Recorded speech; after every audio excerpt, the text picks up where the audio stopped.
오늘날 우리의 관심을 끄는 수천 가지의 흥미거리들이 있습니다. 여러분들은 무엇에 흥미를 가지십니까? 드라마 좋아하십니까? 게임 좋아하십니까? 영화, 유튜브의 각종 영상들, 요즘에는 또 여행 사람들이 굉장히 좋아하죠. 우리를 흥분시키는 흥미거리들이 오늘날에는 꽤나 많습니다. 그런데 여러분, 이 모든 것들이 하나님의 말씀과 지금 경쟁하고 있다는 사실을 여러분들 아십니까? 사실 그런 흥미거리들이 우리가 하나님 말씀에 창념하고 집중하고 묵상하는데 지금 경쟁을 하고 있는 것이죠. 많은 경우에 이 경쟁에서 성경 말씀은 실패하고 있습니다. 안타까운 일이죠. 그러나 오늘 제가 여러분들에게 단도직입적으로 말씀드릴 수 있는 것은 하나님 말씀만큼 흥미롭고 재미있는 것은 없다라는 것입니다. 한 명만 아멘 하셨네요. 여러분, 제가 목사니까 하는 말이 아닙니다. 지난 역사 속에서 수천 명의 사람, 수만 명, 수억 명의 사람들이 이것을 체험했습니다. 저는 고등학교 때 은혜를 받고, 중학교 때부터 막 은혜를 받으면서, 중학교 때부터였던 것 같아요. 설교 듣는 것이 그렇게 좋았습니다. 공감을 못 하시는데. 그때 당시에 마이마이 카세트라고 있었어요. 여러분 아시는지 모르겠습니다. 뒤에 스피커가 달려있는 조그만한 카세트였습니다. 그 카세트가 고장이 났는데 라디오만 나와요. 근데 라디오만 나오는데 신기하게도 FM은 안 나오고 AM만 나와요. 기독교 방송만 나오는 거예요. 그때 당시에. 그래서 9시 반에 그 방송을 틀면 오늘의 강단 그러면서 설교가 매일마다 나오는 겁니다. 저는 그 설교 듣는 게 그렇게 재밌었어요. 그때 당시에 스타크래프트가 처음 나와가지고 제 친구들은 전부 다 테라니 어떻고 프로토스가 어떻고 아무도 모르네요.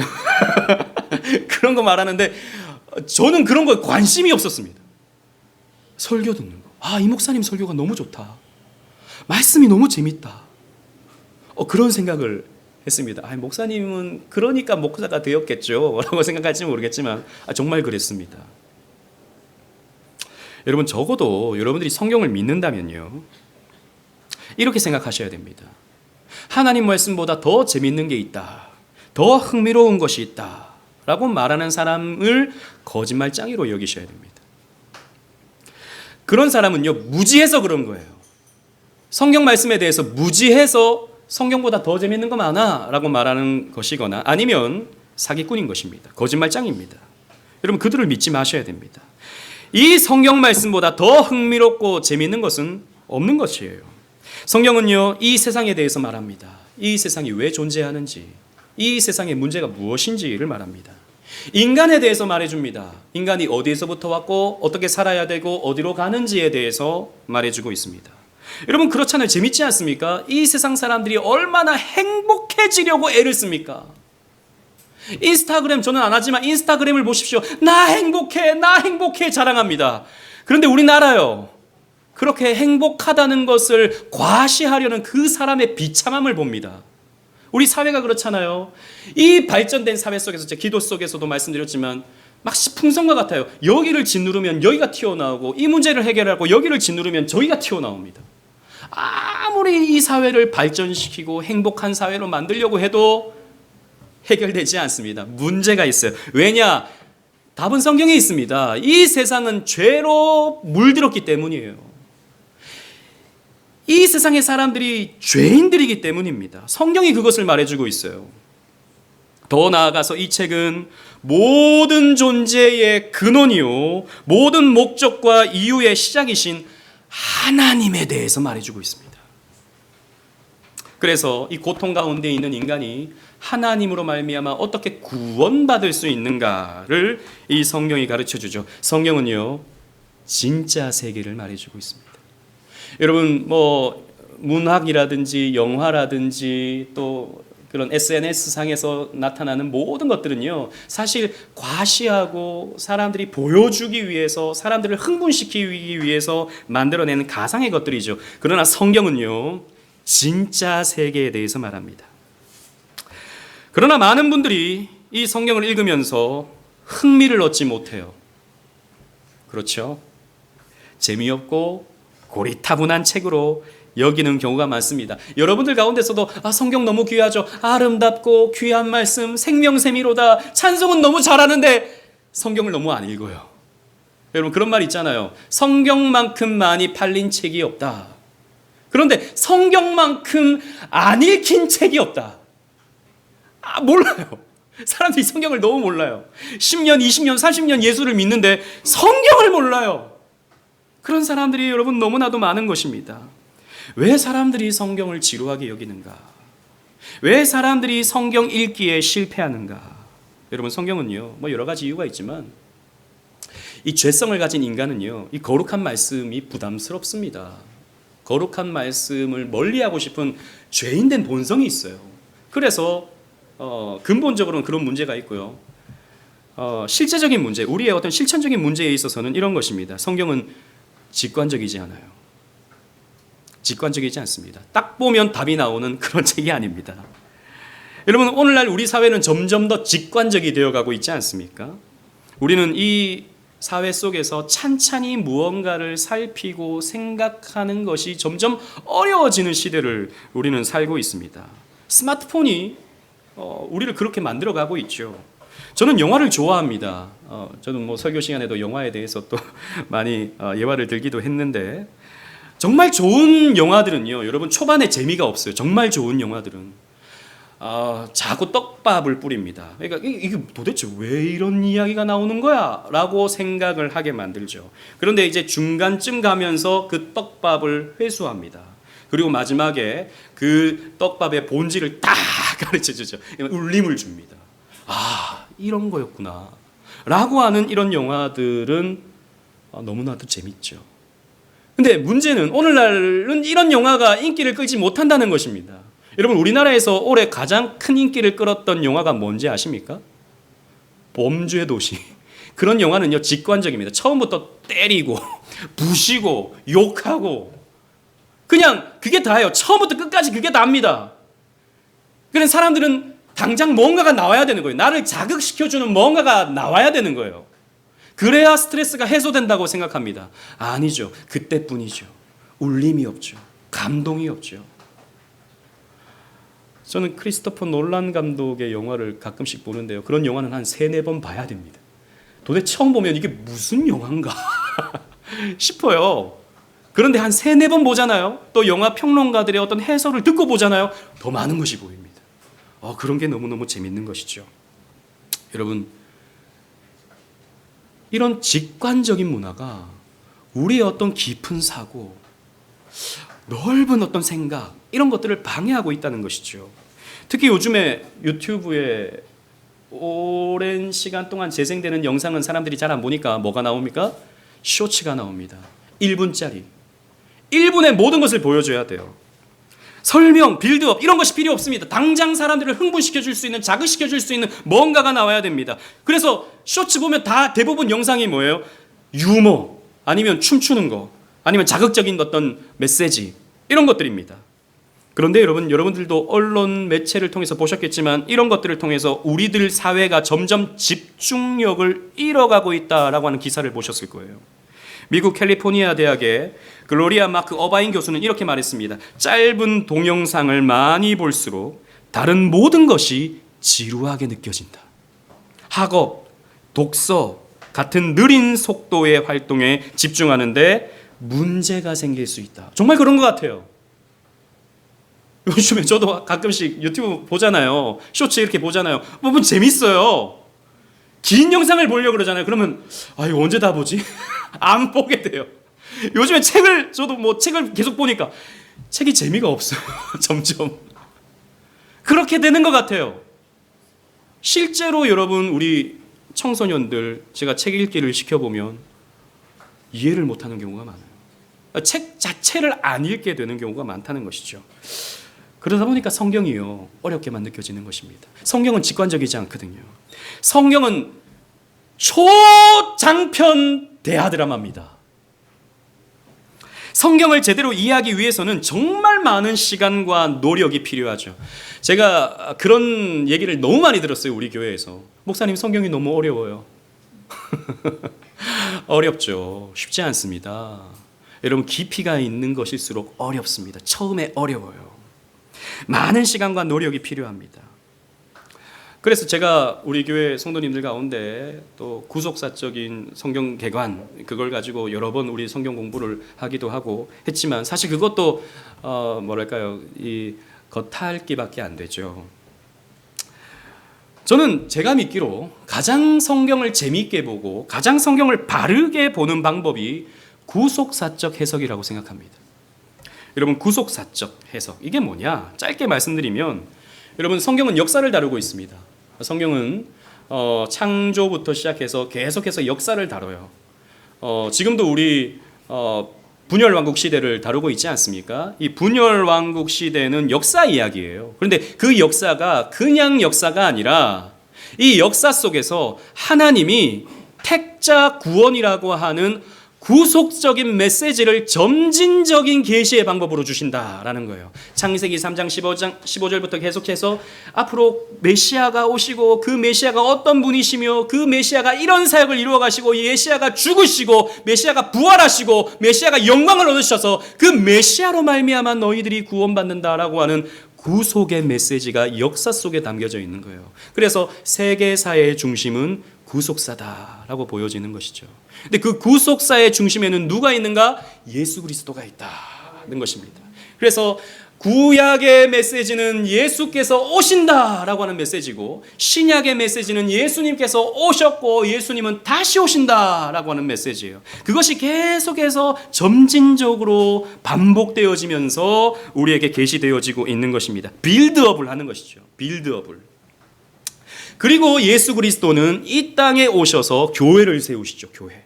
교회를 통해서 이 구속 운동이 펼쳐지도록 하십니다. 그런데 이 펼쳐지는 방법이 뭐냐? 이 구속사를 외치는 설교를 통해서 구속사가 성취되는 거예요. 이것이 바로 구속사적 성경 해석이고 구속사적 설교의 핵심입니다. 저는 이것이 가장 탁월한 방법의 설교라고 생각합니다. 이건 제 개인적인 게 아니에요. 초대 교부들이 그렇게 성경을 봤습니다. 초대 교부들이. 그리고 종교개혁자들과 종교개혁 이후의 청교도들과 기독교 정통주의자들이 이렇게 설교를 했고 이렇게 성경을 봤습니다. 그런데 오늘날 점점 더 흥미거리가 많아지는 이 시대 속에서 이 설교가 사람들에게 주목을 끌지 못한다고 생각하면서 설교 자체가 흥미 위주의 설교가 되고 있는 것이죠. 흥미 위주의.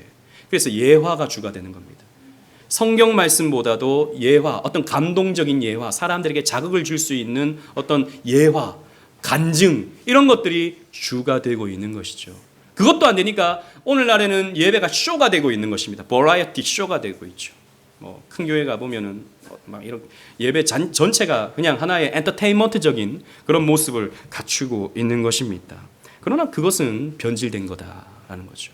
저는 성경을 구속사적으로 보고 구속사적으로 읽고 구속사적으로 설교하는 것이 가장 중요한 일이다라고 생각을 합니다. 그래서 지난 5년 동안 우리가 이 구속사 시리즈를 설교해 왔던 것입니다. 오늘 여러분 200번째예요. 200번째. 아무도 몰랐죠. 아무도 몰랐을 것 같아요. 관심 없어요. 하지만 저는 관심이 있죠. 200번째. 200번째 무슨 말씀을 전할까? 그냥 하던가 할까? 그냥 흘러가는 대로 할까? 보다도 한번 이렇게 정리를 하고 가는 게 좋겠다라는 생각이 들어서 오늘 이 말씀을 준비했습니다. 결론은 이거예요. 결론부터 말씀드리면 예수님이 성경을 어떻게 보셨는가? 예수님이 구속사적으로 성경을 보셨다라는 것입니다. 여러분 오늘 본문 8절 9절을 함께 읽어보도록 하겠습니다. 제가 8절을 읽고 9절을 다 같이 한번 읽어볼게요. 내가 전한 복음대로 다윗의 씨로 죽은 자 가운데서 다시 살아나신 예수 그리스도를 기억하라. 시작. 복음으로 말미암아 내가 죄인과 같이 매이는 데까지 고난을 받았으나 하나님의 말씀은 매이지 아니하니라. 아멘. 바울은 영적인 아들 디모데에게 편지하면서 지금 자신이 매여 있음을 전달하고 있습니다. 바울은 지금 감옥에 갇혀 있습니다. 매여 있습니다. 그리고 사형 선고를 눈앞에 두고 있는 상황이었습니다. 이 편지를 쓰고 얼마 지나지 않아서 실제로 사도 바울은 순교를 당하게 됩니다. 전승에 따르면 목이 베어 순교를 당하게 되죠. 바울은 에베소 교회를 목회하고 있는 디모데에게 편지하면서 여러분 3절 말씀 한번 보십시오. 이 2장 3절 말씀 보시면 너는 그리스도 예수의 좋은 병사로 나와 함께 무엇을 받으라고요? 고난을 받으라 라고 했습니다. 즉 바울이 받고 있는 이 고난을 디모데야 너도 피할 수 없을 것 같아. 너도 피할 수가 없어. 나와 함께 고난을 받자 라고 사도 바울은 편지를 하고 있는 것입니다. 초대교회 전승에 따르면 디모데도 얼마 지나지 않아서 복음을 전하다가 돌에 맞아 순교를 당하게 됩니다. 디모데에게도 고난과 순교가 눈앞에 와 있었던 것입니다. 그런데 바울은 이런 상황 속에서 오늘 본문에 이렇게 말씀하고 있죠. 다시 살아나신 예수 그리스도를 기억하라. 디모데야 너에게 지금 고난이 눈앞에 있는데 다시 살아나신 예수 그리스도를 꼭 기억했으면 좋겠어 라고 말하고 있는 것입니다. 바울의 의도는 이것이죠. 다시 살아나신 예수 그리스도를 기억할 수 있다면 즉 고난받으시고 고난으로 끝나는 것이 아니라 다시 살아나시고 승천하신 예수 그리스도를 디모데 너가 기억할 수 있다면 너는 이 고난을 견뎌낼 수 있을 것이야 라고 바울은 말하고 있는 것입니다. 바울은 이렇게 말하면서 자신이 죄인과 같이 매여 있지만 하나님의 말씀은 매이지 아니한다 라고 말합니다. 여러분 이것은 두 가지 의미를 가져요. 첫 번째는 어떤 의미냐? 우리가 딱 읽으면 이런 의미로 받아들여집니다. 자신은 감옥에 갇혀 있지만 하나님 말씀은 감옥에 갇혀 있지 아니한다라는 거죠. 하나님 말씀은 계속해서 전파될 것이다 라고 하는 그런 말씀으로 해석됩니다. 그러나 그런 말씀만 있는 게 아니에요. 8절과 9절 연계를 살펴보면 바울과 디모데에게 고난이 있고 순교를 당한다 하더라도 하나님의 말씀은 전파될 뿐만 아니라 실패하지 않고 성취된다라고 하는 그런 의미가 있는 거예요. 바울이 감옥에 갇혀 있다고 해서 하나님의 말씀이 중단되는 게 아니다라는 겁니다. 하나님의 말씀이 거기에서 끝나는 것이 아니다라는 겁니다. 반드시 구약과 신약의 예수님의 말씀에서 예언되어졌던 것이 반드시 이루어진다라고 하는 것을 바울이 지금 말하고 있는 것이죠. 이것을 생각할 때 바울은 예수 그리스도를 생각했습니다. 예수 그리스도가 어떻게 고난을 이기셨는가? 그렇다면 우리 한번 생각해 보십시다. 예수님은 어떻게 고난을 이기셨는가? 여러분 예수님도 성경을 읽음을 통해서 고난을 이기셨다라는 것입니다. 물론 예수님은 신약 성경을 보지 못했습니다. 우리 어린이들 목사님 보세요. 목사님 보는 시간에 자꾸 옆에 뭐 쳐다보고 딴짓하면 안 돼요. 목사님 볼 수 있어요, 우리 친구들. 자, 예수님은 구약 성경을 읽으셨죠. 신약 성경은 예수님 시대에 없었으니까. 우리는 예수님이 성경을 본다라고 하는 것을 잘 이해하지 못합니다.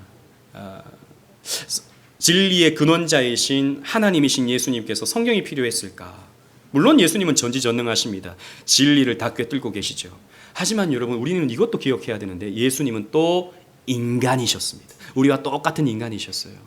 예수님도 성경을 읽으심으로 배우셨다라고 하는 사실을 우리는 기억해야 되는 것입니다.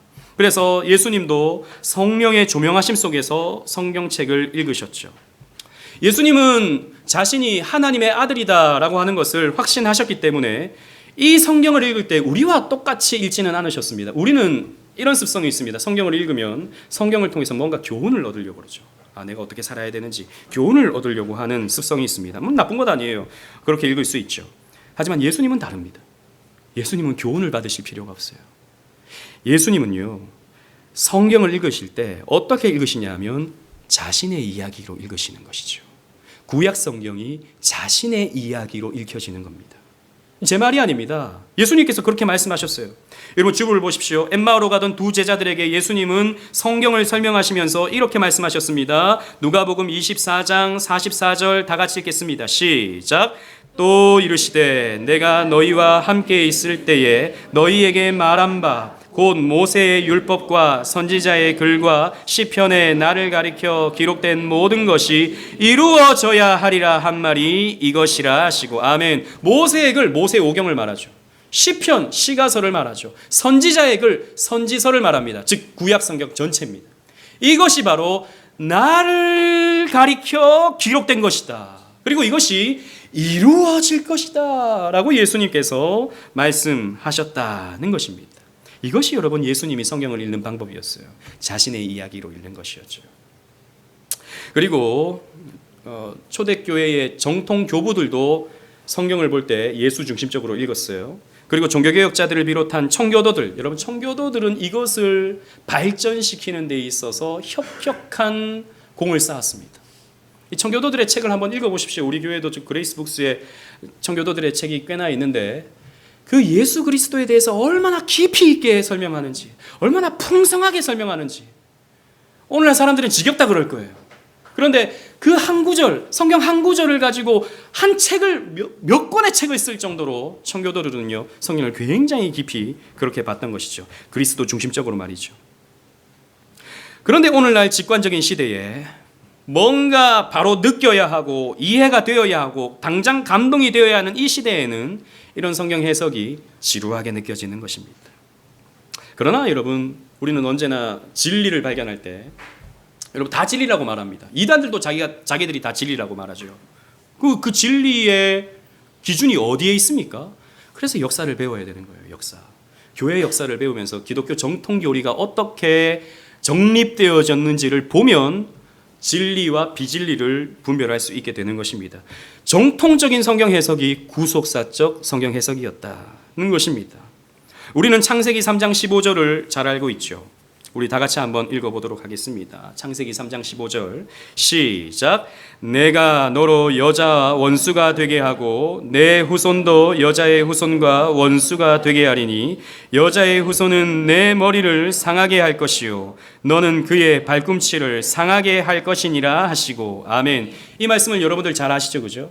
이 말씀을 우리는 보통 원시복음이라고 말합니다. 즉 타락한 인간에게 처음 주신 원시 형태의 복음의 메시지로 받아들입니다. 여러분 퀴즈를 한번 내보죠. 여기서 말하는 여자의 후손은 궁극적으로 누구를 말하는 것입니까? 예수 그리스도를 말하죠. 그리고 여기 말하는 뱀은 누구를 말하는 것입니까? 사탄을 말하죠. 우리 교회는 수준이 있네요. 제가 예전에 우리 교회에서 이 본문 구속사 시리즈 할 때 이 3장 15절을 설교할 때 저희 누님 가정이 왔습니다. 저희 누님 매형이 그래도 안수 집사시거든요. 근데 제가 그 설교를 했는데 이게 예수 그리스도의 십자가를 표현하는 원시적 형태의 복음이다라고 하니까 저희 매형이 그런 설교를 처음 듣는다는 거예요. 이런 성경을 가지고 무슨 예수님이 나오고 그런 설교를 처음, 저는 그 말을 듣고 충격을 받았어요. 다른 데도 아니고 그래도 장로교 통합칙인데 이 창세기 3장 15절에 예수님과 연결된다고 하는 메시지를 처음 듣는다는 것을 제가 그거 말을 듣고 충격을 받았습니다. 도대체 뭘 설교하냐? 그러면 그 교회는 도대체 이런 거죠. 열심히 살자, 착하게 살자, 부지런히 살자, 다른 사람을 돕자, 이런 메시지들만 듣고 있는 거죠. 한국 교회가. 참으로 안타까운 현실입니다. 그런데 여러분, 우리는 이 말씀에 가장 눈에 탁 띄는 말씀이 이것입니다. 여자의 후손은 내 머리를 상하게 할 것이다. 그죠? 신나는 말씀입니다. 그렇지, 예수님께서 사탄의 권세를 박살내버리실 것이다 라고 하는 것을 우리는 보면서 신이 납니다. 예수님은 물론 그 말씀도 눈에 띄시겠지만 그 다음 말씀이 의미심장하게 다가올 거예요. 너는 그의 발꿈치를 상하게 할 것이다.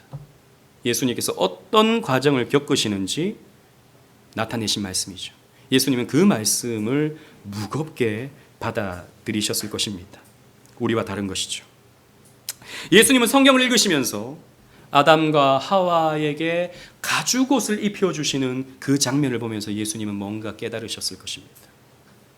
그 아담과 하와의 수치를 가리워주는 그 가죽옷이 어디에서 왔는가를 생각할 때 예수님에게는 무게감 있게 다가오는 것이죠.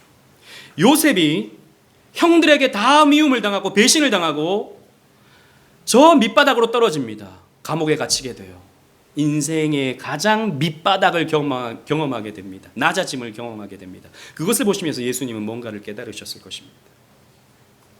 또 이스라엘 백성들이 출애굽할 때 6월절 어린 양의 피로 출애굽하는 것을 보면서 예수님은 당신께서 어떤 일을 겪으실지에 대해서 생각을 하셨을 거예요. 그리고 시편 22편, 다윗이 고백하는 시편 22편, 나의 하나님 어찌하여 나를 버리시나이까 라고 하는 이 구절을 읽으실 때는 예수님께서 어떤 유기를 당하시는지에 대해서 배우셨을 것입니다. 우리는 이런 말씀이 삼자의 말씀처럼 느껴집니다. 나에게 직접적으로 해당되는 말씀처럼 느껴지지 않는 것이죠. 하지만 예수님은 이 구약의 모든 말씀이 자신을 가르쳐주는, 자신에 대한 말씀임을 기억하시면서 읽으셨던 것이죠. 마크 존스라고 하는, 우리 그레이스 북스에도 있는데, 마크 존스라는 신학자는 이렇게 말했습니다. 잘 들어보십시오. 구약의 말씀들은 첫째로 예수님을 위해 기록되었다. 구약의 말씀은 그 첫째 대상이 예수님이다. 그 다음으로 그분의 백성을 위하여 기록되었다. 예수께서는 이 진리를 마치 자기 것인 양 대할 게 확실하다. 이 진리가 그분을 증거하고 있으니 말이다. 예수께서는 사람들에게 배척당하고 고난받으시고 죽으시고 아버지와 떨어진다는 생각으로 마음이 상하셨을 수도 있다. 하지만 궁극적으로 그분의 마음은 절대로 이런 생각에 압도당하지 않았는데 오히려 예수는 자기를 기다리고 있는 영광스러운 상급을 생각하며 마음을 황폐하게 만드는 그런 생각에 맞서셨다라고 마크 존스는 말합니다. 무슨 말입니까? 예수님은 자신이 당할 고난에 대해서 찬찬히 살피시면서 배우셨지만 또 동시에 자신이 받으실 영광에 대해서도 성경을 통해서 배우셨다라는 것입니다. 여러분 보십시오. 요셉이 옥에 갇히지만 어떻게 됩니까? 요셉이 높아져서 애굽의 총리가 되어지고 그 가족들을 구원해내는 데 쓰임을 받게 됩니다. 그죠? 또 다윗이 사울을 피해 도망을 다니지만 궁극적으로 어떻게 됩니까? 왕이 되어서 강력한 이스라엘 왕국을 세워가는 것을 보게 되죠. 또 예수님은 시편 24편을 읽으셨을 것입니다. 여러분 시편 24편 주보에 있습니다. 8절 9절 우리 함께 읽어보는데요. 제가 8절을 읽고 9절 다 같이 읽겠습니다. 영광의 왕이 누구시냐? 강하고 능한 여호와시요 전쟁에 능한 여호와시로다. 시작. 문들아 너희 머리를 들지어다. 영원한 문들아 들릴지어다. 영광의 왕이 들어가시리로다. 아멘. 여러분 이 말씀은, 이 시편 24편 말씀은 여호와의 산에 오를 자 누구뇨? 라고 질문을 합니다. 여호와의 산에 오를 자 누구뇨? 손이 깨끗하고 마음이 청결하고 뭐 이런 말씀들이 나와요. 여러분 손은 깨끗합니까? 완전 무결한가요? 죄로 더럽혀져 있지는 않습니까? 마음이 청결합니까? 여러분들의 마음은 순결합니까? 우리는 여호와의 산에 오를 수가 없어요. 그런데 이 시편 24편 말미에 보면 문들아 머리를 들지어다. 영원한 문들아 들릴지어다. 영광의 왕이 들어가시니 문들아 머리를 들지어다 라고 기록하고 있죠. 여러분 이 말씀이 무슨 말씀입니까? 뭐 가깝게는 예수님이 예루살렘 입성하시는 것을 예언하는 말씀으로 보여질 수도 있지만 궁극적으로는 여러분 여호와의 산, 이것은 바로 하늘나라를 말하고 있습니다. 하나님 나라에 누가 들어가는가? 하늘나라에 누가 들어가는가? 손이 깨끗하고 마음이 정결한 자가여야 되는데 우리는 그렇지 못하잖아요. 그런데 영광의 왕이 우리 앞서 들어가시는 거예요. 왕이 들어가시니까 문은 열릴 수밖에 없는 거예요. 문을 열어야 되는 거예요. 여러분 옛날 고대 성문은 이렇게 문을 도르래로 해서 들지 않습니까? 그래서 문을 들어야 되는 거예요. 왕이 오시니까. 그러면 그 왕은 당신들의 백성을 끌어안고 함께 여호와의 산에 올라가는 겁니다. 이것이 바로 예수님의 영광, 예수님이 얻으실 높아지심, 그리고 우리를 품에 안으시고 하늘로 올라가심으로 말미암아 얻으시는 기쁨을 말하는 것이죠.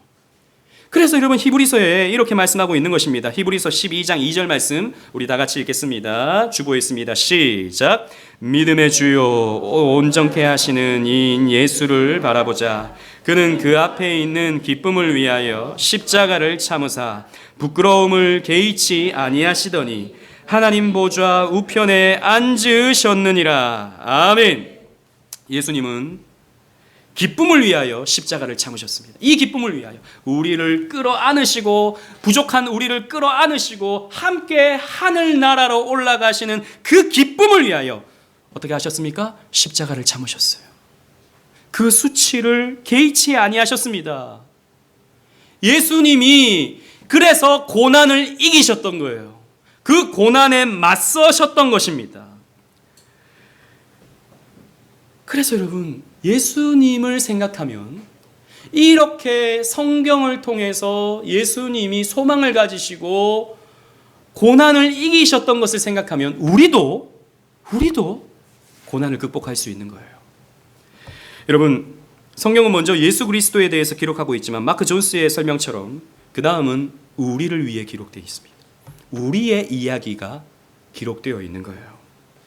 바울은 예수님처럼 예수님이 매이지 아니하고 영광을 얻으셨던 것처럼 우리도 매이지 아니하고 영광을 얻을 것이다 라고 봤잖아요. 예수님처럼 자신도 그렇게 될 수 있다 라고 생각을 했습니다. 그러니까 예수님의 이야기가 그 다음에는 자기의 이야기로 옮겨지는 거죠. 바울도 성경의 이야기를 예수의 이야기로 읽었지만 또 자신의 이야기로 여긴 것이죠. 여러분, 성경에는요, 저와 여러분들의 이야기가 있습니다. 여러분들이 앞으로 어떻게 되는가? 여러분들은 몇 살까지 살고 몇 살에 죽는가?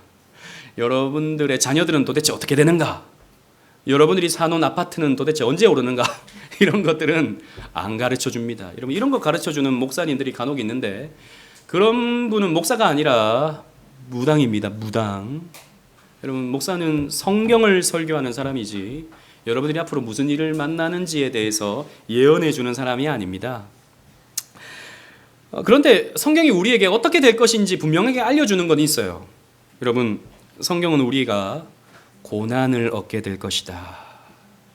하나님 믿는 것 때문에 고난을 받게 될 것이다 라고 말씀하고 있어요. 그런데 고난만이 아니에요.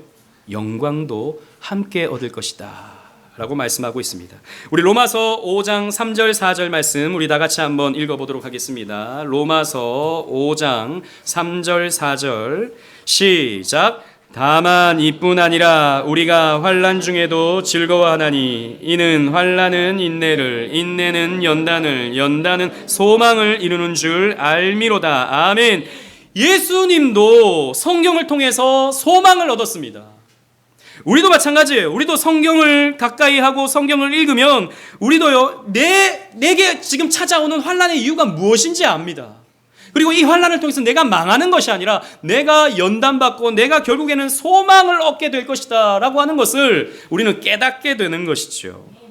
여러분, 가끔씩 성경을 읽을 때 저는 성경을 얼마나 많이 봤겠습니까? 제가 그래도 나름 목사인데요. 제가 성경을 얼마나 그래도 많이 공부했겠습니까? 물론 더 많이 공부하신 분들도 많겠지만, 근데 가끔씩 성경을 읽다 보면요, 성경에 이런 말씀이 있었나? 이렇게 깨달아질 때가 있어요. 내가 이 성경을 여러 번 봤는데 이 말씀이 여기에 있었나? 라는 생각이 들 때가 있습니다. 여러분들도 그럴 때가 가끔씩 있죠. 저는 그 성경에 대해서 읽은 뿐만 아니라 주석서도 받고 또 수업도 들었고 그랬는데도 이런 말씀이 있었어? 라고 생각될 때가 있는 것이죠. 왜 그러냐? 성경 말씀이 변하는 건 아니죠. 내 마음이 바뀌는 겁니다. 내 마음 상태가 바뀌어요. 그러니까 기쁠 때 성경을 읽으면요, 그때 적용되는 말씀이 눈에 띄고요. 슬플 때 성경을 읽잖아요. 그럼 그때 눈에 띄는 말씀이 내게 박히는 거예요. 내게 필요한 말씀이 내게 박히는 거죠. 그러니까 하나님이요, 내 마음 상태에 따라서 내게 주시는 그때그때의 말씀이 다른 겁니다. 달라요. 그러니까 여러분들은 성경을 평소에 계속해서 읽으셔야 돼요. 기쁠 때나 슬플 때나 즐거울 때나 괴로울 때나 읽으셔야 되는 거예요. 읽지 않잖아요. 그러면 하나님께서 여러분들에게 주시는 메시지를 여러분들은 발견할 수가 없는 것이에요. 여러분 삶에 염려가 찾아오지 않습니까? 그럼 성경이 이런 말씀을 주십니다. 마태복음 6장 34절 말씀 우리 다 같이 한번 읽어보도록 하겠습니다. 주보 있습니다. 시작. 그러므로 내일 일을 위하여 염려하지 말라. 내일 일은 내일 염려할 것이요 한날의 괴로움은 그날로 족하니라. 아멘. 염려를 가지신 분들 여기 다 염려 한 가지씩은 다 가지고 계시니까 우리 주님께서 말씀하십니다. 오늘 염려하지 마라. 내일 일은 내일이 염려하게 하라. 네가 염려한다고 해서 키 한 자라도 키울 수 있느냐? 없다. 하나님께서 하신다. 그러니까 하나님 믿고 염려하지 마라. 염려의 상태에 있는 우리에게 이런 말씀을 주십니다. 때로는 우리가 외로울 때가 있죠. 남편도 나를 몰라주고 아내도 나를 몰라주고 자식도 나를 몰라주고 외로울 때가 있습니다. 앞이 막막할 때가 있어요. 그럴 때 우리 하나님께서 이렇게 말씀해 주십니다. 성경을 통해서 이사야 41장 10절 말씀 다 같이 읽겠습니다. 시작. 두려워하지 말라. 내가 너와 함께함이라. 놀라지 말라. 나는 내 하나님이 됨이라. 내가 너를 굳세게 하리라. 참으로 너를 도와주리라. 참으로 나의 의로운 오른손으로 너를 붙들리라. 아멘. 외로울 때, 지칠 때 하나님께서 내가 너와 함께한다. 내가 너를 알지 않느냐 라고 말씀해 주십니다. 또 때로는 아무도 내 선행을 몰라줘서 섭섭할 때가 있죠. 그럴 때가 있습니다. 우리가 아무리 주께서 하신다고 생각하면서 하지만 또 너무 몰라주면 또 서운해요. 그럴 때가 있지 않습니까? 그럴 때는 마태복음 6장 4절 주님께서 말씀하십니다. 내 구제함을 은밀하게 하라. 은밀한 중에 보시는 너의 아버지께서 갚으시리라 말씀하십니다. 그러니까 성경은요, 내 어떤 상황이든지 모든 것을 적용할 수 있는 말씀이 있습니다. 어떤 상황이든지. 여러분들이 평소에 성경을 읽어놓고 그 상황에 따라서 묵상을 하잖아요. 그 말씀이 그러면 딱 적용되는 부분들이 다 나옵니다. 성경은요, 우리의 출생에 대해서 말합니다. 내가 왜 태어났는지. 아까 우리 친구들한테 물었어요. 우리가 왜 태어났을까? 그러니까 우리 주한이가 뭐라는지 알아요? 우리는 죽기 위해 태어났습니다. 저는 그 말 듣고 우리 이 목사님이 박수를 치시. 신학적으로 철학적으로 굉장히 의미심장한 말이잖아요.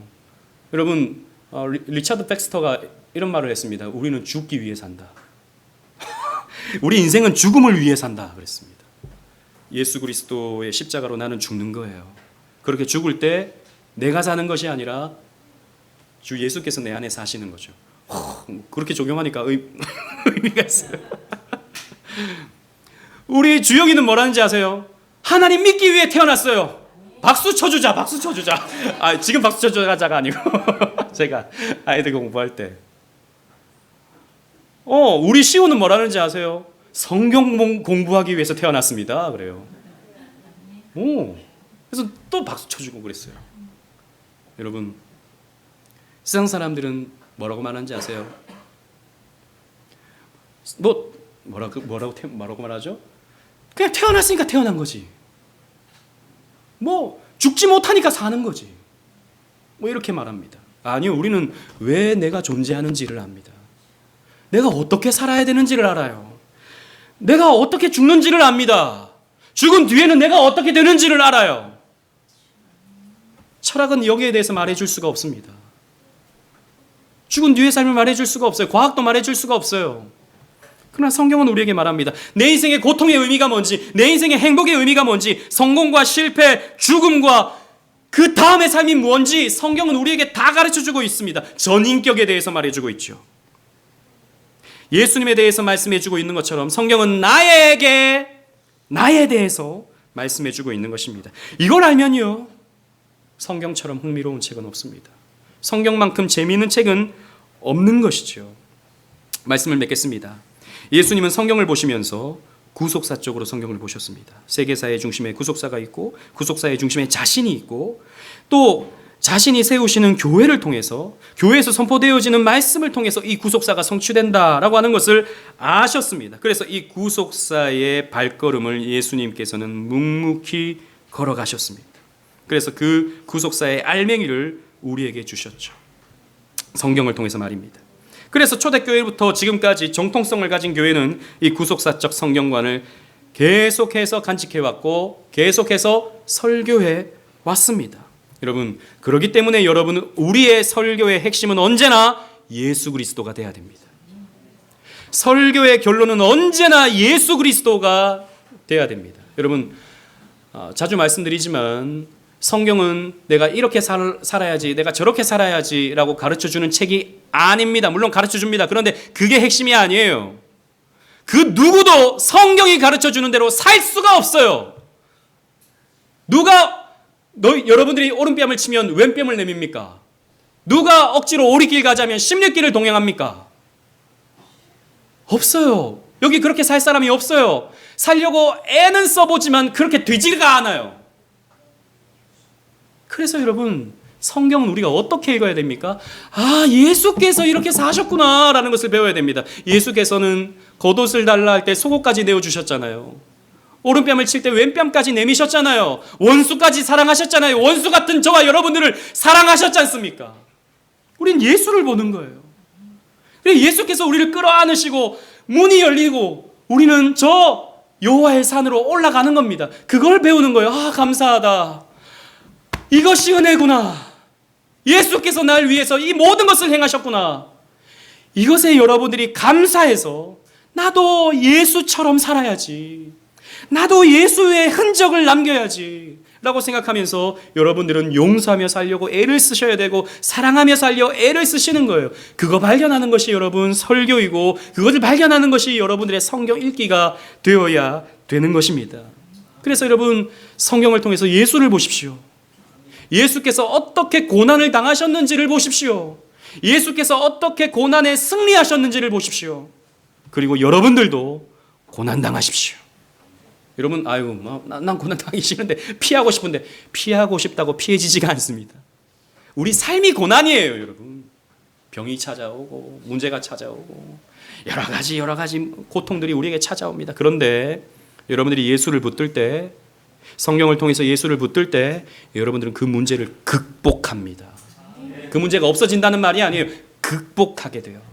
사소해집니다. 옛날에는 그것 때문에 내가 죽는 거 아닌가, 내가 이러다 내 인생 망하는 거 아닌가, 노심초사 했는데 괜찮아집니다. 그거 뭐 별거, 또 지나가는 거지, 이걸 통해서 내가 훈련받는 거지 라고 생각하게 되는 것이죠.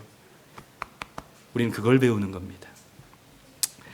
예수님께서 성경을 통해서 담대함을 가지고 십자가로 나아가셨던 것처럼, 사도 바울이 그 예수를 보며 자기도 순교의 자리로 담대하게 나아갔던 것처럼, 우리 삶에 찾아오는 여러 가지의 문제와 고민과 갈등과 고난 앞에서도 주눅들지 아니하고 성경 말씀을 통해서 확신 가지고 담대하게 맞서 싸워 승리하는 저와 여러분들 되시기를 주님 이름으로 축원합니다. 아멘.